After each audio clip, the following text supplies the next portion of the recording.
Hello everyone. Tonight, I'll be narrating 3 new creepy stories that I found off of the Let's Not Meet subreddit.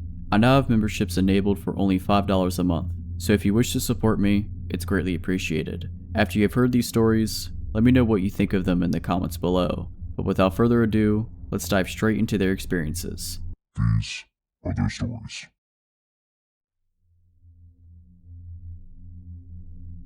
I dog sit for a family friend. They much prefer to have someone stay at their house with the dogs. I grew up in a town in the middle of nowhere and I love the countryside. So for me, this is like a staycation because I live in the city now and I never have any time for myself. Anyway, their house is out in the middle of nowhere. When I say nowhere, I mean this place takes 2 hours to get to from my work and is about 45 minutes to the nearest town/interstate. There's one neighbor within 5 miles and he lives directly across the street. I'm used to this where I'm from. It's supposed to give you the space you need, but also help you to feel safer knowing you have at least one person nearby. However, this guy has done nothing but make me feel unsafe. So I get to Terry and Johnny's house and they're telling me the drill. When to feed dogs, 2 super cute spoiled Australian cattle dogs, water plants, etc. Then, as they're loading up their stuff to take it to the car, Terry says, "Oh, don't forget to tell her about Steve." John says, "Oh yeah, don't worry about the neighbor across the street, he's harmless." The guy drinks a lot and is a little off, but totally harmless. The guy has lost his license so many times, so all he can do is drive a moped to get to town. However, just in case, this is where we keep the gun. He then takes me to his gun and explains that it's loaded, and if I were to use it, if I don't need to cock it, just pull the trigger extra hard. At this point, I'm like, whatever, you keep a gun in your house when it takes police at least 45 minutes to get to your home. Still, I've got no worries, I'm used to drunk weirdos. I love this life in the middle of nowhere, and I've got 2 protective dogs that will attack on a 1-word command, so I'm feeling pretty safe. Terry and Johnny leave around 3 p.m. I took the dogs for a walk and play some frisbee and begin to unload my stuff while they're still worn out from all the running. As I come back out for my second load of stuff, I'm staying there for a week and needed work clothes and my Xbox to keep myself entertained in the late evenings. I hear their neighbor, Steve, slam his door and seemingly have a phone conversation. I first just hear his voice faintly, then he yells, "Where did you go?" The dogs are hearing him now and start to growl softly. I say, "Calm down boys, it's alright. It's just Steve, remember? He probably wants some privacy. Let's go inside." As I grab my stuff, I hear him yell again, "I do care about my kids." And then I hear him throw something on the unpaved road behind me. Turns out to be his cell phone. As I'm grabbing my stuff, the dogs start going crazy and run a few feet behind me, barking and growling viciously. I drop my stuff and turn around to see the neighbor at the end of the driveway, probably 50 to 75 feet away, just staring at me. I yell at the dogs to calm down and to get back at my side. They do. I then give a friendly wave to Steve. In my head I'm thinking, this is kinda weird, but he's probably been drinking. Plus, they said the guy is harmless and I've dog sat before, and never had a problem with neighbors. He then takes a single step forward and says in a manipulative sounding voice, "You alright?" Steve is wearing dirty jeans, work boots, a dirty red hoodie, and a red hat. He's also got brown dirty hair to his shoulders and a beard that's probably 5 inches long. "Yeah, I'm pretty good. My name is Pip. Just dog sitting for Johnny and Terry this week, and ready to get in and call it an evening with the boys." I look down at the dogs to see the reaction. They look like they're about to attack, and I'd never seen them like this before. "How about yourself?" We sat in silence for about 30 seconds before he stated, "I'm asking if you're alright. I'm Steve." "Nice to meet you, Steve. Thanks for being a good neighbor and checking, but like I said, I'm good. Are you alright?" Again, silence. Now this silence lasts for probably a whole minute and I figure, he's wasted. I should just get inside with my stuff. So I turn around and finish grabbing my stuff, and as I do, I hear him take one more step on the gravel driveway. Dogs bark again. I turn around and Steve says, "I know them. Them dogs won't do nothing to me. They are some good dogs, that's for sure." I begin feeling super uneasy, so I close my trunk and turn around to see if he's going to say something else. I was about to tell him that I was going inside, and then instead awkwardly say, "Yeah, He cut me off. "Yeah, what?" he yelled. I'm shocked and say, "Yeah, I'm going inside now. Thanks again for checking, Steve. I'm fine. I've got the dogs this week. Have a good night." I turn and go and the dogs follow me with no problem. Steve continues to stand where I left him for literally 10 minutes, just staring at the house. Note, this house does not have a front door. There's a side door and a back door. The back door is the main door because the front of the house has those big green fluffy privacy trees. So I can't even see his house through the front window. You can't see either doors from the street.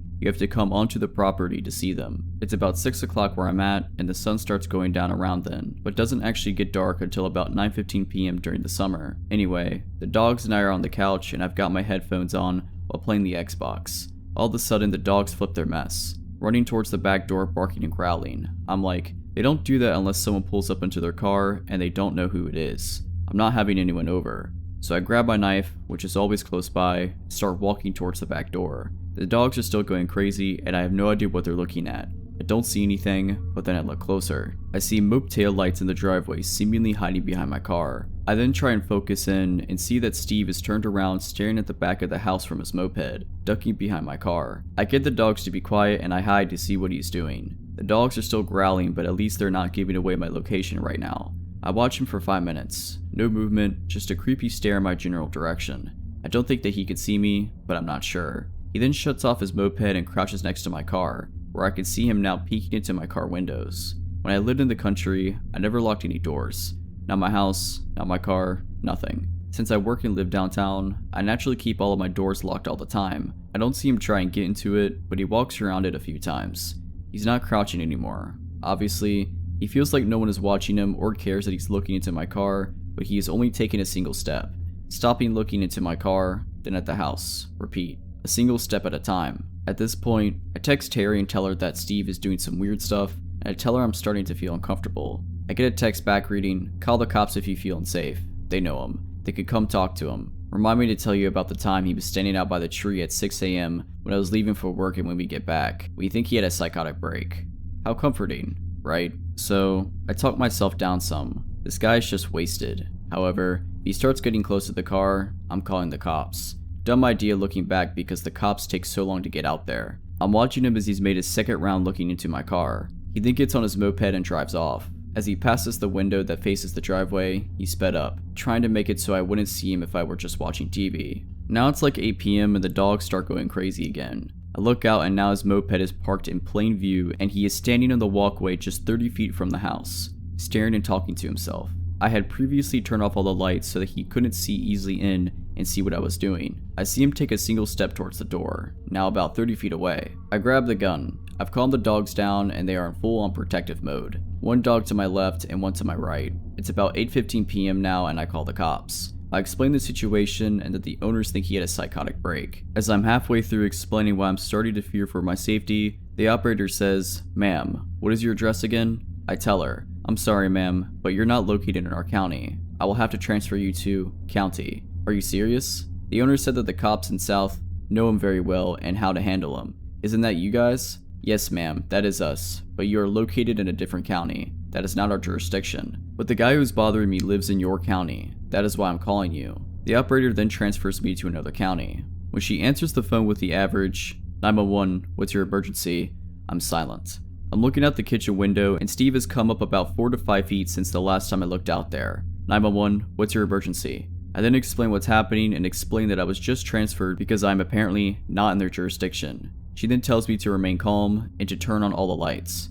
I said, "This guy is waiting for me to do something like that. The doors are locked and I do have a firearm. If he enters, I will shoot." She then tells me that it is the safest with the lights on. I turn on the lights. He notices, turns and gets on his moped and drives back to his house. I tell her what happened. She asked if I would still like to have an officer come out. Yes, I want an officer to come out. Apparently the cops in South know him, but she transferred me to you. This is the 3rd time he's come onto this property, and he's getting closer and closer to the door. I do not feel safe. Someone that is not me needs to talk to this guy. "Calm down, ma'am. We will still send somebody, however, based on where you are and located, it will take a while for one to get out there." "That's fine. I just want someone out here. Thank you." I asked her if she would stay on the line until he got out here or no. She says that one is on his way, but she needs to be available if anyone else calls in. She told me if he comes back and I'm still feeling uneasy, to call them without hesitation. Now it's about 9 p.m. and the sun is getting ready to set completely. Again, the dogs go crazy. Now I'm getting really pissed off and walking around the house with a loaded gun so that if Steve sees me, he sees that gun too. I look out the window and see his moped, but I don't see him. Where is he? From the window in the kitchen, I can't see the back door. So I go upstairs, one dog follows, the other is too old to climb the stairs, and peek down through the bathroom window. Steve is on the back porch lighting matches and throwing them down onto the wooden porch. He doesn't seem harmless anymore. He's talking to himself, and twisting his head back and forth like he's getting warmed up to fight or having a conversation with another one of his personalities or something. I start filming him from the upstairs window, just in case I die, you know, so that I could hide my phone and when they found it, they'd know it had to be this guy. The sun is down and it's starting to get dark. He steps up to the door and starts knocking. He then starts pounding on the door. I'm pretty good at staying calm in these type of situations, but my heart started beating so fast that my Fitbit had to change my heart rate tab every 2 seconds. If he gets in here, I'm going to have to kill this guy, or he's going to kill me. I could see pure hate in his eyes. Then he stops pounding at the door, quickly turns away and runs to his moped, starts it and takes off faster than I thought a moped could go. Not even a minute later, the cop pulls into the driveway. I had mentioned to the dispatch operator that I have 2 dogs who will bark at the officer, but will not attack unless given a specific word. They are trained and I do have a firearm. I will leave the firearm inside when I go to meet the officer. I met the officer, the dogs didn't growl, simply gave a single bark apiece to let me know that someone was here. I went outside to meet him and told him that the guy just took off on a moped. He says, "Oh yeah, I think I just passed him when I turned onto the road." I explained that he is absolutely drunk or crazy, and if he sees him on his way back that he should definitely pull him over, because I'm quite positive he's under the influence of something. Normal people just don't act that way. The cop basically shrugs everything off and says, "Well, are you going to stay here tonight?" I told him no, I will leave the dogs overnight and come back in the morning. I asked him to stay while I packed everything up. He nodded. I go inside, give the dogs love and treats, and crate them for the night. I take off and return the next day with my dad. My dad begins walking the perimeter to try and show him that a man is also staying here. I'm a 24-year-old female, if you're wondering. Then Steve, wearing the same dirty outfit and hat, while holding a 24 case of Budweiser, is standing at the end of the driveway again. I'm watching him from the front window. I see my dad at the other end of the yard. As he comes into view, Steve turns around and walks back into his house. I later learned that Steve has been to jail multiple times. His kids are not allowed to see him due to his violent nature, and he bought a 4-wheeler. No one knows how he gets his money to get these things. Terry and Johnny have never seen him leave for work. They've only seen him leave on his moped or 4-wheeler empty-handed for an hour or two, and return with a case or 2 of beer. I don't know who he thought I was, but every time he looked at the house in my direction, there was just pure hate in his eyes. Who knows what would have happened if I hadn't called the cops as early as I did. This may be a ramble of thoughts, but after recently stumbling upon this sub, I finally felt a place I could offer something that my family and I experienced a few years ago and that to this day gives me a shiver. I have been camping, solo backpacking, and hunting my whole life in Oregon, and felt comfortable in the woods and have a deep respect for nature. A few years ago, my wife, daughter, and 2 German Shepherds went camping north of Mount Jefferson, Oregon. I have included the coordinates of our campsite, which we found to be the perfect setup for us, and our 2 dogs who need the privacy since they are intimidating to other dog owners and can be loud when spooked. It was not an established campsite, just a nice horseshoe off of a USFS road that had flat ground full of trees, and a fire pit. The first night my daughter wanted to sleep by herself in a 2-man tent right next to ours. It was maybe 2 feet away from me and my wife's tent. We made the male German Shepherd sleep, Guts is his name, with her in the tent. That whole first night neither my wife and I could sleep. We both heard footsteps and they were heavy, not like typical forest critters scampering around the night. I was well armed because I was paranoid from reading recently before departing about a dad in California who was shot and killed in a tent next to his 2 infant daughters. Needless to say, both my wife and I had 2 pistols and my rifle with me. The dogs are great at detection, and that is why I felt my daughter could sleep alone because Guts is completely fearless and nothing would lay a hand on her without a battle to the death. All in all, nothing but bad vibes, and loud footsteps occurred that night, which I ultimately decided was deer or maybe some elk. Day 2, morning. We go for a walk down the road and maybe 300 feet away see the circle area in the photo.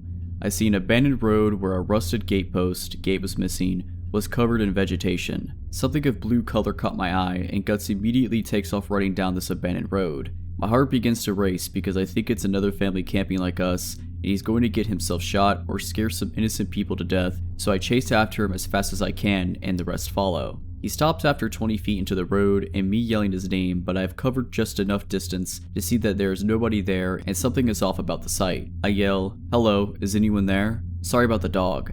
I got no response. My curiosity gets the best of me and I have to see what the site conditions were. As I get closer, I know something is wrong. It had all the necessities for a campsite including a cooler, propane burner, tent, blankets, folding table, but every single item had been completely destroyed. smashed, and torn from what appeared to be claw marks. We all walked around in circles, puzzled why anyone would leave all their camping gear behind, including an expensive REI tent. I figured, well, someone left in a hurry and animals got to the rest as the only logical explanation. Still, a propane tank and cooler were flattened by something, and it certainly wasn't snowpack with tree coverage in that spot. As the afternoon rolls in, me and my daughter are playing ball at the campsite, and my wife goes walking maybe about 70 feet north to do her business. I do not have direct line of sight on her, but all of a sudden I see Guts make a mad dash straight towards her. Normally he would always be with me unless he is called over and she didn't call for him. His speed and focus caught my attention and I knew something weird was happening. So I ran over there and my wife starts jogging at me and I immediately draw my pistol. Guts has completely continued running into the forest another 100 feet before I call him and he stopped. My other dog Leia, who never misses the opportunity to be the pack leader, is not taking point. I have had her for now 7 years and this is the first time in her life she refused to leave my daughter's side. She was full hair raised and attached to us at the hip.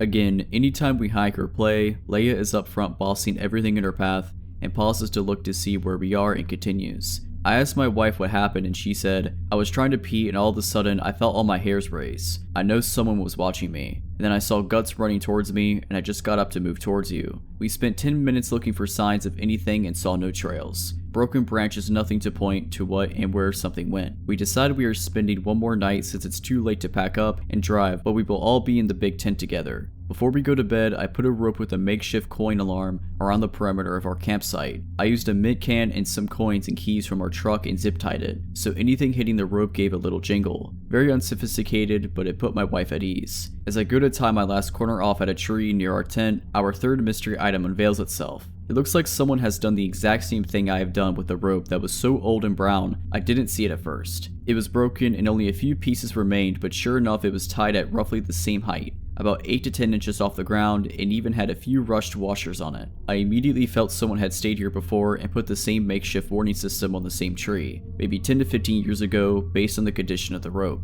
Perhaps my paranoia has now reached a new height, but I had to make sure the girls felt we are safe, and at the time, the only thing I could think of was when the evening came around, I made them sit in the truck and I fired a clip of my .45 into the dirt as a signal to whatever was out there that we are armed. I reassured the girls that anybody listening to that now knows we have 2 wolves and are armed and we are too risky of a target so we can sleep safely. That night we heard no footsteps and the dogs never perked up or barked. We left early the next morning. Fast forward to today and I watched the Amazon Missing 411 hunting documentary and I noticed the cluster smack dab close to where we camped that weekend and a flood of dread rushes me as I think of that mysterious abandoned campsite with a ripped tent and smashed cooler and cooktop. We have been camping since and have enjoyed the beauty of the NW, but there was something there at that place that possibly took or harmed someone else less than 300 feet away from where we camped, and we all think our lucky star's Guts was doing his thing so well that afternoon. I live in a small rural community in the eastern US. It's a nice little town. Because of my work in the medical field, I've met some interesting people. I'm also familiar with law enforcement and emergency personnel. I'll go ahead and start the story. Because it's still very recent and the investigation is ongoing, I have to be vague with some details. I'm single and I live alone. Due to a stalker, I've moved twice, but that's another story for another time. However, it is relevant for this story for multiple reasons. The first reason being that I have a dog for the sake of protection, as well as have motion sensors and outdoor security cameras. The second reason being the location of my home, which is literally down the street from the first apartment. I can see it from my living room window, and a couple blocks from the police station. However, next to the fire department is the road department, which is basically a parking lot where they park their road equipment and empty garbage trucks at night and on weekends. Oddly, it doesn't have a security camera. Small town life, I suppose. My house sits on a hill with a good view of that side of the street. Due to the incline, the large trees in the front yard, and the half cornfield on the property next to me, most people on the street below wouldn't notice me in the backyard unless they were actively looking. However, I can see the street clearly. This incident happened Saturday evening. The county was holding its annual Independence Day spiel with a community barbecue, music, fireworks, etc. I did not attend because it's just not my thing. Before the big show, I took the dog out to relieve herself in the backyard. There was still at least an hour of daylight left, but the entire neighborhood was pretty quiet because most everyone was at the fairgrounds or various other holiday events. So when an unfamiliar, large, white pickup truck drove slowly down the street, I noticed. It must have turned around at the end of the street because I saw it again, moving in the opposite direction, only about 20 seconds later. This time, it turned into the parking lot of the road department. Now, people have been known to toss things into empty garbage trucks, usually at night to avoid getting caught, because they don't want to or are unable to make the trip to the landfill themselves. Usually, it's things like furniture or broken equipment, but I didn't see any of those things in the back of this truck. The driver was a somewhat stocky guy of average height. He took 3 large black trash bags from the bed of his truck and tossed them in one by one into the hopper of the garbage truck. Then he left. Now, I'm not one of those meddling rear window types who always thinks activity is suspicious and that their neighbors are up to no good, but something about this didn't sit right with me. Normally, when I see people tossing their garbage into the trucks and leaving,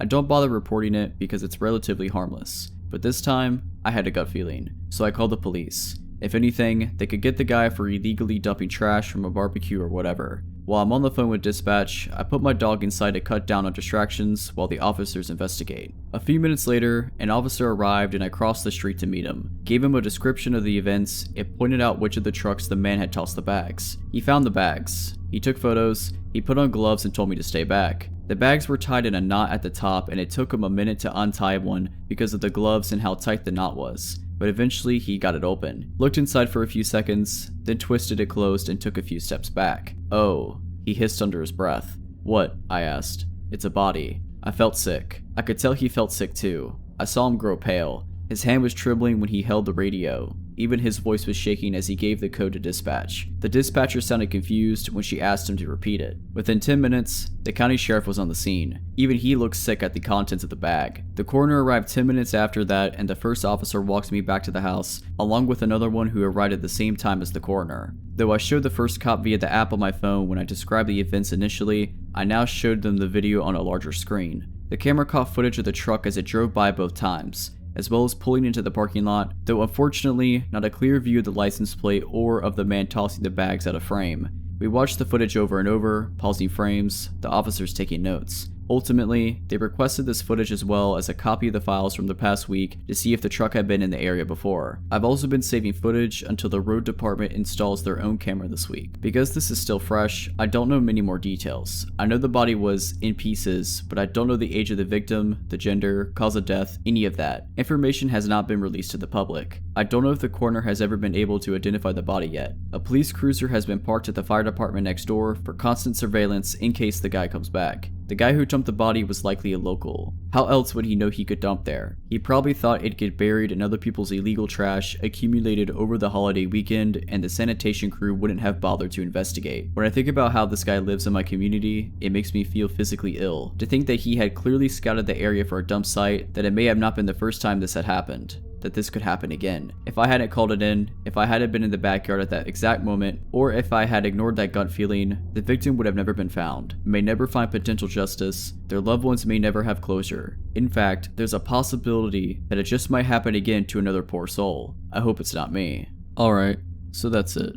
I hope you enjoyed these stories. If you did, consider liking this video and subscribing to my channel. But as always, Have a nice day.